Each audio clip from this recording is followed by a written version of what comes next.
Hello everyone, how are you? I hope you are fine. Today we are going to learn auxiliary verbs and usage. So, introduction, auxiliary verbs. Examples: I am writing a book. He has done the work. We will be there in a minute. Would you help me with his homework? Can you open the door? Did you visit New York last holiday? Do you like chocolates? They must get there on time. Basically, auxiliary verbs are function words, a type of closed class which is constituted of words that have a grammatical functions as opposed to content words, which are an open class of lexical words. An auxiliary verb is used to add functional or grammatical content to the information expressed by another verb, considered to be the main verb. Auxiliary verbs are also called helping verbs. There are 23 auxiliary verbs. Am, is, are, was, were, has, have, had, do, does, did, will, would, shall, should, can, could, may, might, must, be, been, been. Auxiliary verb usage. Progressive verbs. In present progressive sentence, the verb expresses action that is in progress as the speaker says it. I am typing is an example of present progressive. In it, the main verb is type, while the auxiliary verb be is conjugated according to the subject I. We also used past and future progressives to explain what was or will be happening when some other event occurred or will occur. He was watching TV when the phone rang. Here was is the auxiliary that helps us understand when the main verb watch happened. Number 2, we will be driving to Virginia during your party. The future progressive actually uses two auxiliary verbs, will and be, to tell us that this action drive takes place in the future. Passive voice. If you can add the phrase by a purple monster to the end of your verb phrase and still have a grammatically correct sentence, you're probably using passive voice. Here are some examples. Number 1, the chair was moved by a purple monster to the other side of the room.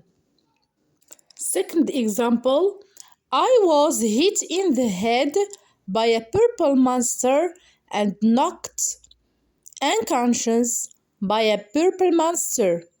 Example 3, it has been decided by a purple monster that the play will be cancelled by a purple monster.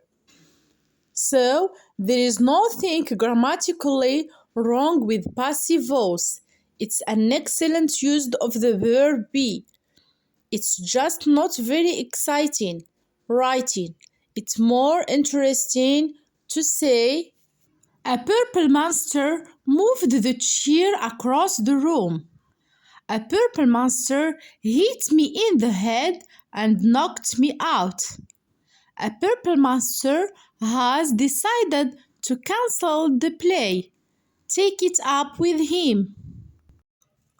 Perfect tenses. The perfect tenses in English explain the order of things.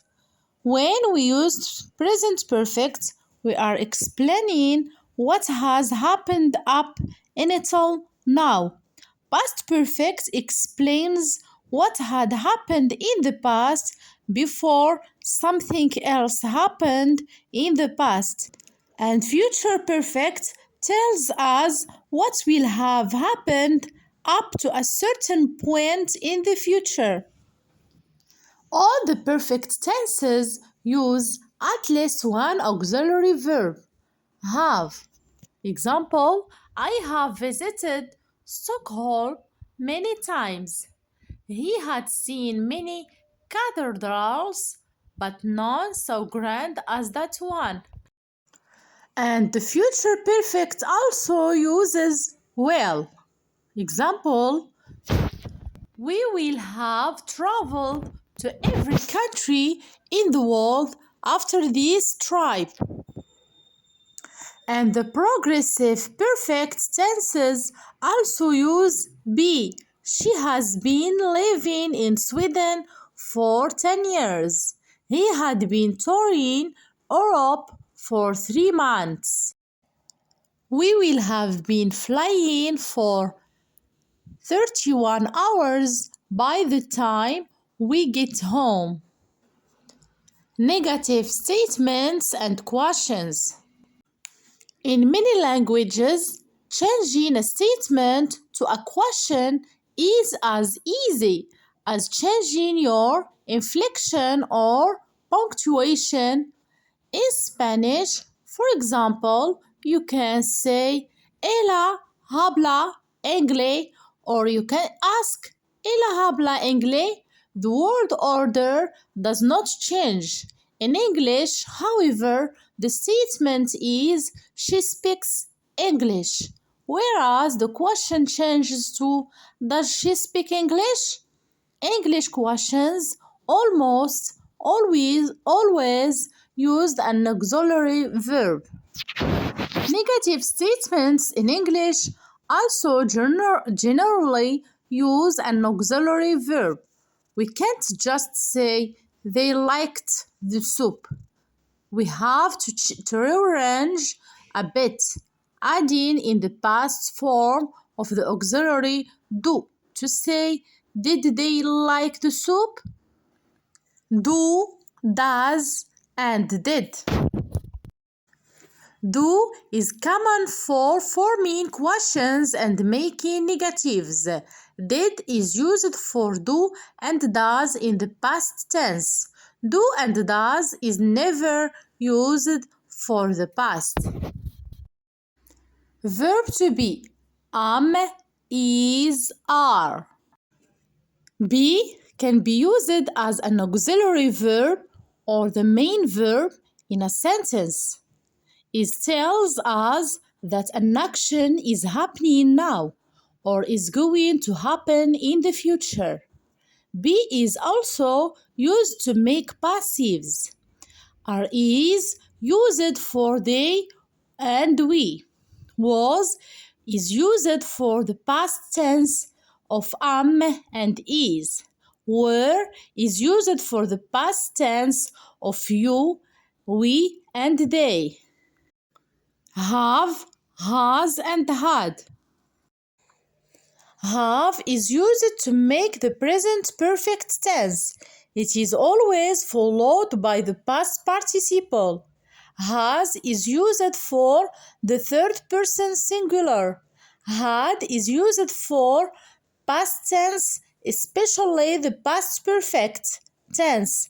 It describes an action that began in the past and continues into the present, or that occurred in the recent past.